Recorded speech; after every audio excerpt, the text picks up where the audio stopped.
Hello travelers, Boardman21 here, and welcome back for part 2 of the two-part patch note breakdown.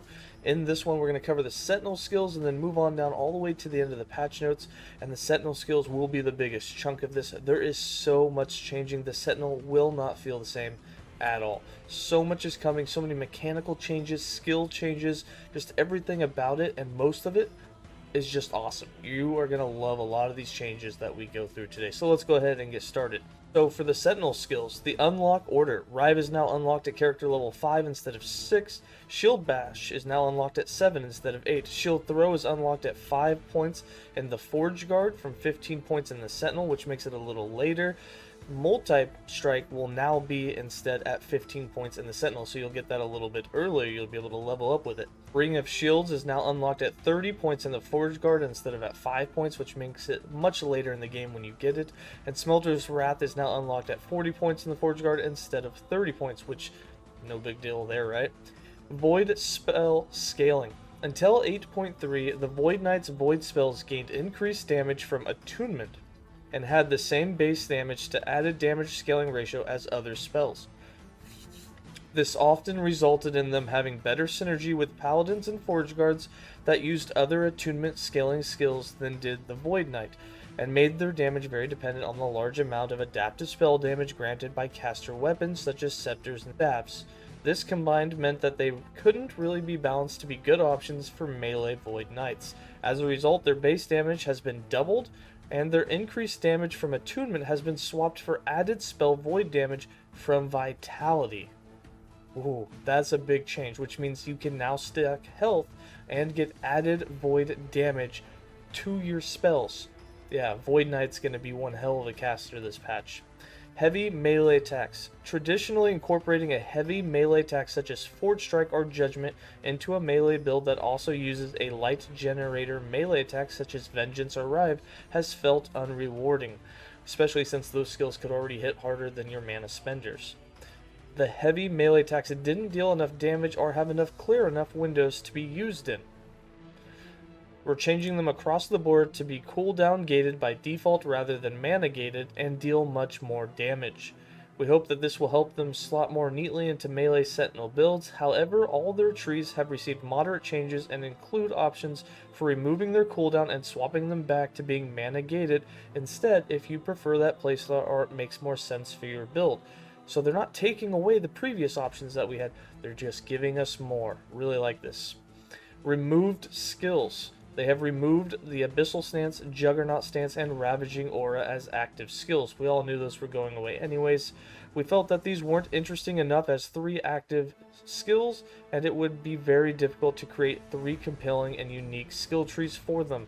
Some similar effects now exist within the specialization trees of the Sentinel skill, so you can still get, I believe, what will be like short temporary bursts of those stats that you would have got from those stances or auras inside can be procced from skill trees.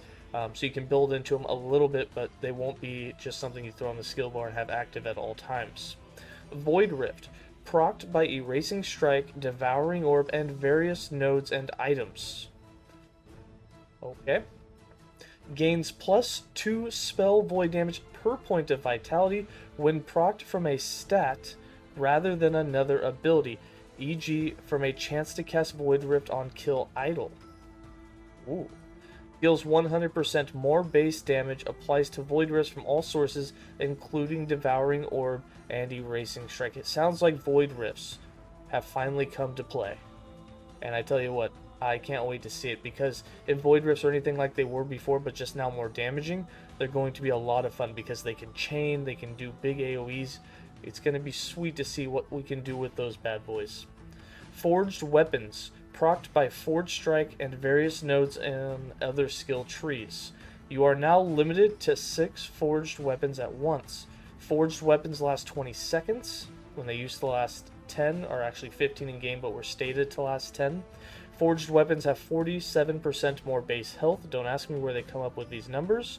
Forged weapons gain 11 health per level, and Attunement, that's your character level, from 5. This gives them a standard base health to health scaling ratio. Forged weapons have 7% more movement speed, and forged weapons deal 20% more damage. Abyssal Echoes. The base skill changes. Abyssal Decay has 100% more base damage. Abyssal Echoes gains +2 void spell damage per point of vitality instead of 4% increased damage. Base damage is now 120 and added damage scaling is now 305% from having 100 flat damage and 250% before. In other words, Abyssal Echoes is way more damaging. And this is all properly stated on its tooltip now. Skill tree changes. Completely reworked the Abyssal Echoes skill tree with new nodes and values. And we'll cover that tomorrow after it's been released. That'll be one of the skills we do a skill discussion on. Anomaly. Time Wave deals 220% more base damage. Time Wave now has 200% added damage scaling from 250%. So it doesn't scale as well, but it does way more base damage. Devouring Orb gains +2 spell void damage per point of vitality and no longer gets the 4% increase per point of attunement. Erasing Strike. Again, this is going to be something we do a skill discussion on tomorrow because it's completely changing, but here are some of the main things. The base skill now costs 30 mana instead of 60, comes with a 5-second cooldown. The melee attacks deal 50% more damage and has a slightly smaller radius. It gains 4% increased damage from strength and gains +2 spell void damage per point of vitality instead of 5% increased void damage per point of attunement. And they fixed the bug where all of Erasing Strikes on kill effects aside from the Void Rift procced on hit instead. Skill tree changes. We're not going to go over all the skill tree changes to it. Like I said, this will be in our discussion tomorrow. You can see just by how much I'm scrolling, there's a ton of them. So that's going to be a great skill discussion to definitely jump into. And we'll go over all the new nodes. Holy Aura. Flame Burst now requires 6 hits required, 4 proc when Holy Aura is not activated, and 3 required when activated, and that's from 8 and 4 respectively, so you can get a lot more of them out. Flame Burst deals 30% less damage and has 12% increased radius, and it has a brand new VFX. Can't wait to see what the new visual is for it. Forge Strike. Base skill changes. Forge Strike now costs 25 mana instead of 35, but comes with a 4-second cooldown. Forge Strike deals 14% more damage, has 5% less attack speed, and has a 25% chance to summon a forged weapon on hit from 20%. Skill tree changes. Again, this will be a skill that we discuss tomorrow. Judgment. Base skill changes. Judgment now costs 15 mana from 45 and also has a 4-second cooldown. Judgment's initial hit deals 17% more damage, and Consecrated Ground deals 27% more damage. Consecrated Ground from Judgment deals 75% more damage, which is pretty crazy. So definitely got a boost in damage for it, which will be really nice. Again, a lot of changes coming to the skill tree, so we're going to go ahead and do that in a skill discussion tomorrow. There will be about 8 different skills that we discuss right off the bat when patch drops. Lunge, which is another one. Base skill changes. Characters with Lunge will get a free respect. The skill now has a base cooldown of 4 seconds. This one's interesting. Increase base mana cost from 1 to 8. So it now costs 8 mana to use, but here's the interesting part. The final cost still scales with distance traveled, reaching 28 when targeting the edge of the screen. The further you go with the Lunge, the more mana that it costs. I don't know if it's going to be channeling that mana cost as you use it, or at the very end it'll, consume all of that mana at once. Interesting way to play it. It has a complete rework. We've covered some of the nodes they teased us. Again, tomorrow we'll do a full skill discussion once we have access to that skill tree. Rebuke. Rebuke reduces damage taken by 80% from 75%. Alright, Rive. Overwhelm grants 40% more damage to the third strike from 50%. Brutality grants 15% more damage to the third strike from 20%. So I got a slight reduction in damage, which is kind of, okay. I kind of wish they would have just made the big mana spenders that are now gated by cooldowns way more powerful. I don't like that some of the generators are getting a little bit of a nerf, but Rive did hit really hard, so it'll still feel okay. Smelter's Wrath deals 14% more melee damage. Alright, that's in the same boat as Rebuke. I really hope those two skills see way more changes than that in the future. Then we have Smite. Smite has had a whole bunch of stuff done to it. Smite is going to be now procced by all sorts of things in 8.3. So we're really going to have to dig into it. And even though it wasn't listed as a full skill rework in the thing, it is giving you a free specialization change for it because of all the changes. So it may be a skill. I'll look at the skill tree tomorrow and we'll probably cover this one as well. But for now, let's just go over some of the big things for it.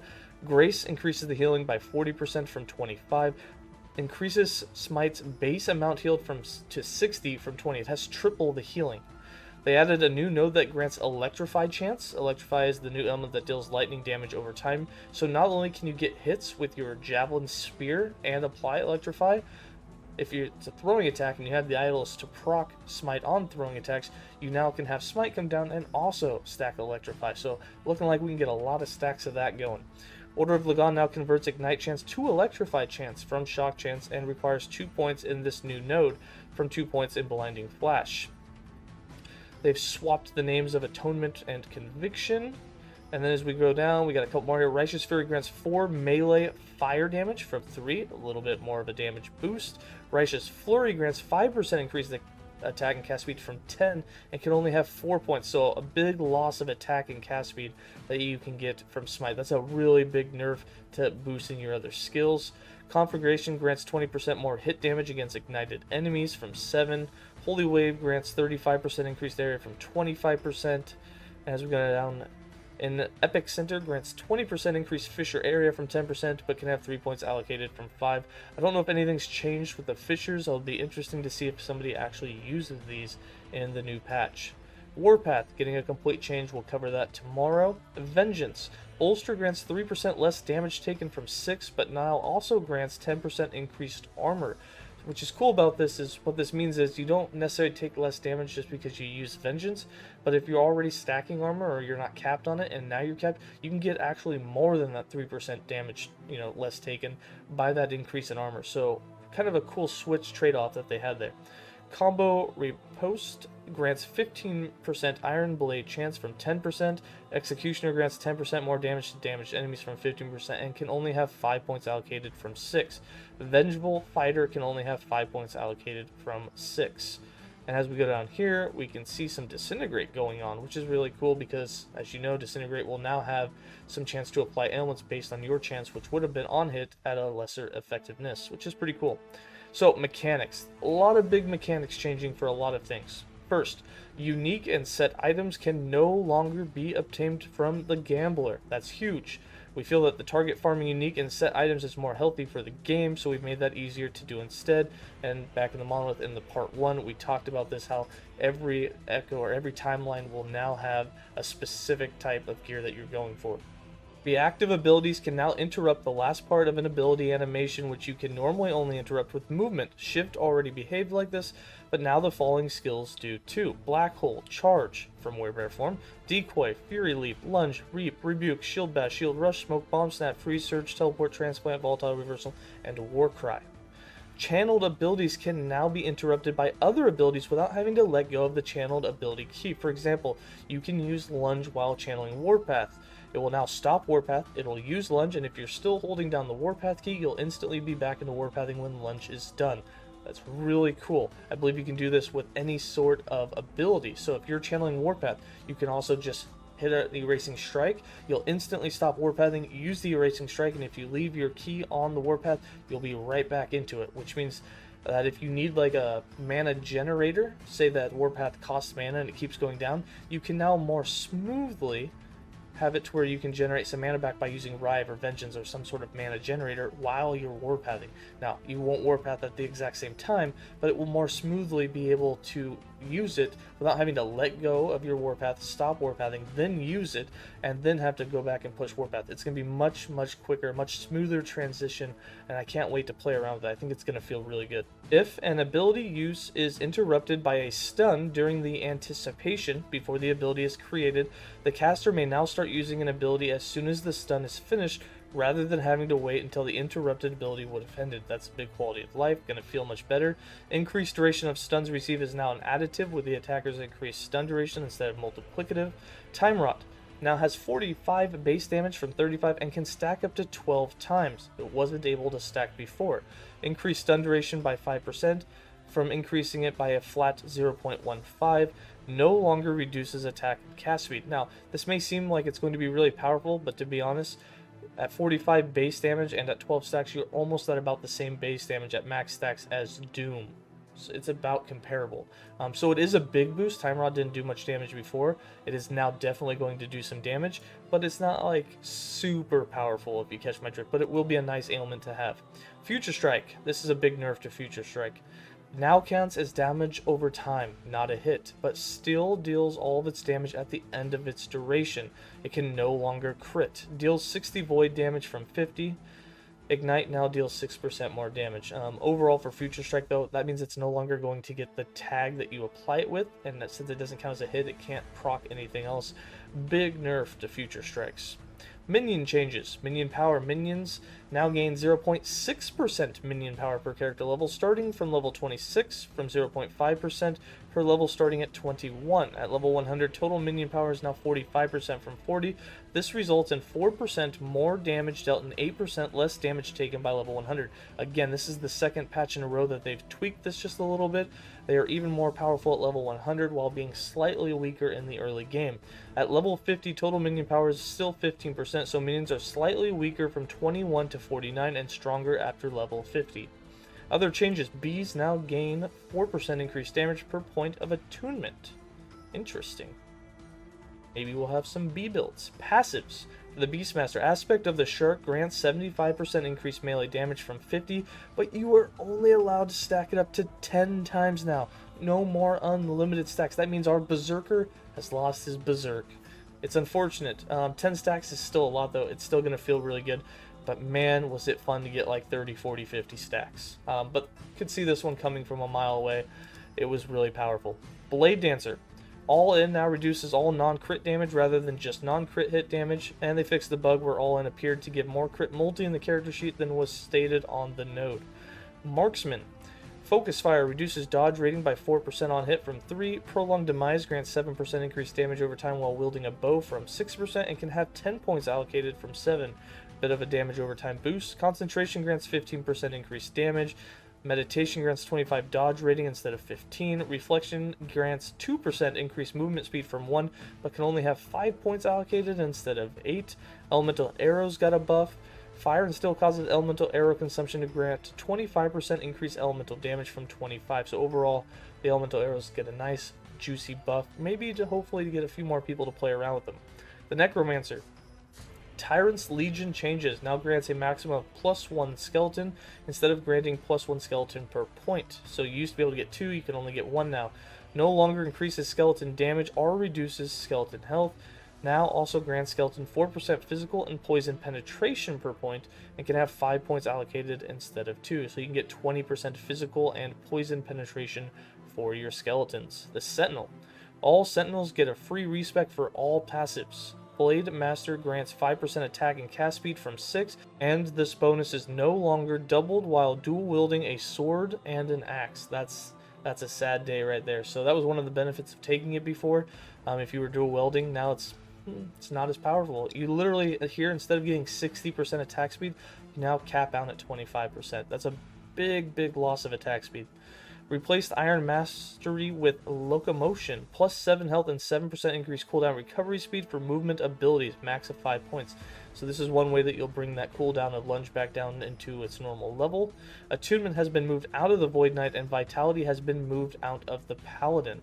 Forge Guard. Weapons Master can now have 10 points allocated from 8. Crushing Blows now applies to throwing attacks, but requires 20 points in Forge Guard instead of 15. Folded Still now grants +2 maximum forged weapons. This effect does not scale with the number of points allocated. Iron Attunement grants 8 armor from 5 and 16 minion armor from 15 and requires 20 points in the Forge Guard from 15. And several more like that. Some of the big ones, Iron Reflexes grants +2 dexterity per point instead of 1. And we have Thornmail grants 30 armor and reflects 30 damage to attackers from 25 and 25, and it requires 15 points in the Forge Guard from 20. A little earlier access, but again, not many people took that. The 30 armor will be nice now, but you can already get so much armor it's not really needed, and the reflecting of damage, really, it's nothing. Paladin. The Paladin Mastery bonus now increases lightning damage equal to your percentage of health remaining. That's huge. I wonder who's playing the Javelin. Light of Rail now also increases lightning damage. Conviction now also increases lightning damage and grants lightning penetration. So we got lots of lightning damage. Paladin is the way to go. Sanctuary Guardian, former Staunch Defender, can have 8 points allocated from 10. and several more like that. Phoenix Strike grants 12% melee ignite chance. Valor grants 5% increased healing effectiveness and 15 health from 5% healing effectiveness and 1 vitality. You can have 10 points instead of 8 now. Penance grants 15% bleed chance from 20 and adds 3% chance to receive a bleed stack when hit from 2 and can have 8 points from 20. Holy Precision grants 20% increased crit chance from 30, but now also grants 10% crit multiplier with lightning skills, so that's huge. You no longer get 300% throwing and spell critical strike chance. Now you'll only get 200%, but you can get 100% crit multiplier with lightning skills, so that is actually a bit of a buff. Prayer Aegis grants plus 12 health and 6 endurance threshold from 10 and 1% glancing blow chance, and now also causes you to gain haste for 2 seconds on a heal while below your endurance threshold. It has a 5-second cooldown. For Void Knight, Ruled Eater grants 1% melee and Void Leech per point from 1.5 and can have 6 points allocated from 8. Overall, this is a big nerf. You get about half the leech, which is fine. Void Knight already had so much. Temporal Corruption can have 6 points allocated from 5. Rot Ripples grants 17% time rot spread chance from 10%, and now also grants 5% increased time rot duration and can have 6 points from 5. Patient Noom now excludes movement abilities. Doom Knight requires 15 points in Void Knight. Void Well now sets your mana to 20% when going negative and only consumes 1 Void Essence instead of all Void Essences. 10-second cooldown. That's a pretty nice boost. Added a new node that grants Vitality and converts Smite's attribute scaling so that it gains spell damage per Vitality rather than increased damage per Attunement. So you actually have to put a point into the Void Knight to get that conversion. Future Mind no longer grants Attunement or health, but instead grants 5 mana and 2% increased mana regen and can have 10 points allocated, so a good 20% mana regen there. For the user interface, the loot filter, this is my big one. You can now duplicate loot filter rules. That's going to be such a huge quality of life. I'm actually going to enjoy making builds again. We'll make some new ones because I can duplicate rules. This has been a big thing that's like kept me, that's always that dread after you make a build. You're like, I gotta put the whole loot filter together. It's the worst. Rolled map. You can now right-click on explored waypoints on the map to quick travel instead of needing to select the zone and then click the travel button. The full list of quests is now always available in the world map window. Selecting a quest from the list now focuses the map on the location of the current objective. The list of completed quests is now collapsible. Lots more good quality of life changes. Items: one-handed axes, one-handed maces, two-handed axes, wands, early game boots and gloves. There's been a couple of changes to them. All the weapons we've already covered in a few of our previous videos. In the early game boots, they're changing it to where the move speed's not so much dependent on the prefix you put on, but it's going to be on the implicits, so a little flip-flop. All existing leather boots will change to refugee boots and vice versa, and then they go over some of the small changes in the movement speed from one to the other. And then, of course, like I just said, for the movement speed changes, what they're really doing, and then a lot of these are just actual specific numbers. A lot of we'll just go for Heoborian boots, grant 15 to 18% increased movement speed from 10 to 13%. And then they also set up here a tier 5 prefix. Tier 5 movement speed on a item is now only going to grant 15 to 18% movement speed from 20 to 23. So you lost about 5% off of the affix, and that 5% got added into the implicit. And the whole reason for this is they have some big changes coming to itemization, I assume on boots in general, in a future patch. So we'll have to wait and see what all that includes. Base type changes. A lot of changes for gear. These are numeric changes for a lot of items. Just an example, crystal swords grant 100 to 160% increased melee elemental damage instead of 100 to 200 now. They also lost a little bit of their max side of elemental attack speed. So some buffs, some nerfs, a little bit of just balancing on items, nothing too major. Base type affinity. Axes are now as common for acolytes as they are for primalists. They've kind of changed the drops for characters depending on who uses what. So one-handed maces are now more common for primalists, sentinels, and rogues. Class-specific affixes. New affixes. Added javelin lightning throwing damage equipment affix. Big one. Endurance while channeling warpath equipment affix. Increase area of void cleave idols. Added static orb tendrils idol affix. That's a big one. Definitely probably going to need that. We'll have to see how that competes with the lightning damage that you can get on 2x2s, but I like this. Percent of missing health restored on Lunge. That seems like a really good one. Chance for additional multi-strike swords at maximum stacks idle. That sounds good as well.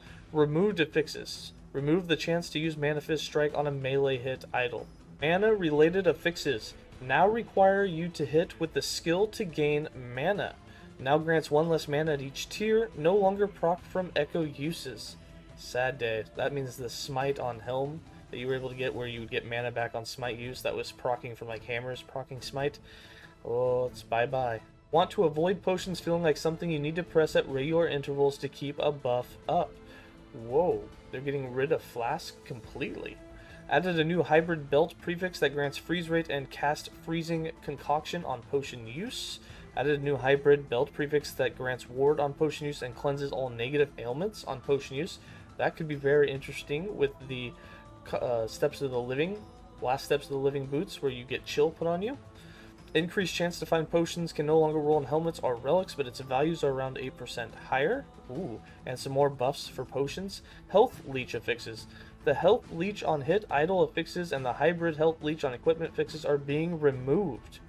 Removing some of the more easily and generic available sources of leech should result in more bids exploring different sustain options, more build variety. That's a big hit to leech. Yep. Luckily for you, Void Knight, you still have massive amounts inside your passive tree, but whoa. Whoa, that's going to be interesting. Health leech on hit idols now grant vitality instead. Again, good for you, Void Knight. You are winning on all vitality fronts. Can't wait to play some Void Knight.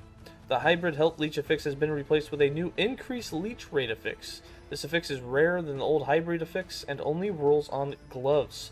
Mage idols. The cryomancy of electromancy of the pyromancy idols give 16 to 40% increased damage from 19 to 50%. So we're getting some damage reduction. We get less ward per second.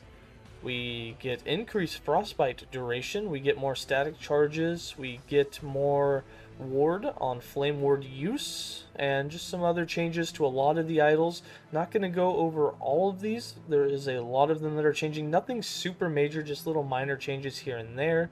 And some other changes. Increase the values of the endurance threshold affix by around 10% at all tiers. Increase is slightly higher for lower tiers and lower for the higher tiers.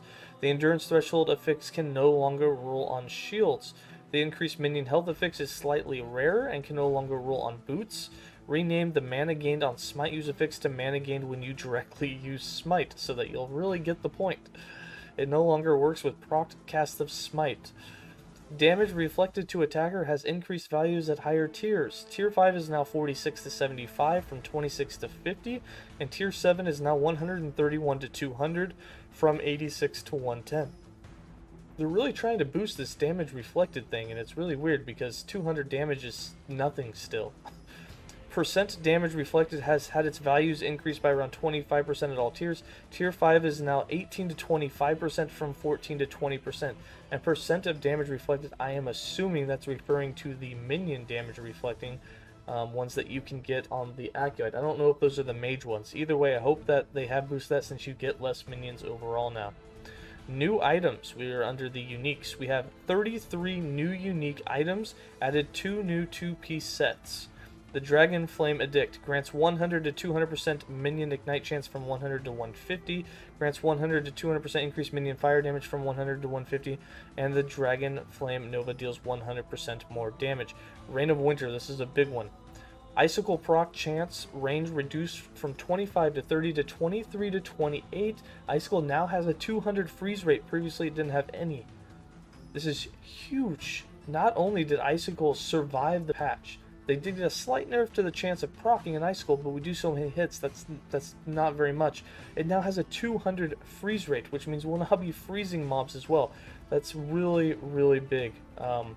Really good to see that that one's going to survive. Riverbend Grass now has Iron Gauntlets as its base type rather than Leather Gloves, requires level 15, grants 30 to 60% increased dodge rating instead of 70 to 140, big nerf, but it now grants 5 to 10 throwing cold damage, grants 18 to 30% chance to throw an axe on hit from 18, it can actually roll higher, and it fixed the bug where the axe proc was thrown directly forwards rather than at a nearby enemy. The Shroud of Obscurity no longer grants 130% bleed effectiveness on low health. This mod was bugged and did not work. Now it grants 93 to 130 dodge rating, now also grants 13% increased dodge rating, and now also grants 3 to 9 ward gained when you dodge. does it still remove your health? It doesn't say anything about the affix where you have a percentage of your health disappear and convert to ward.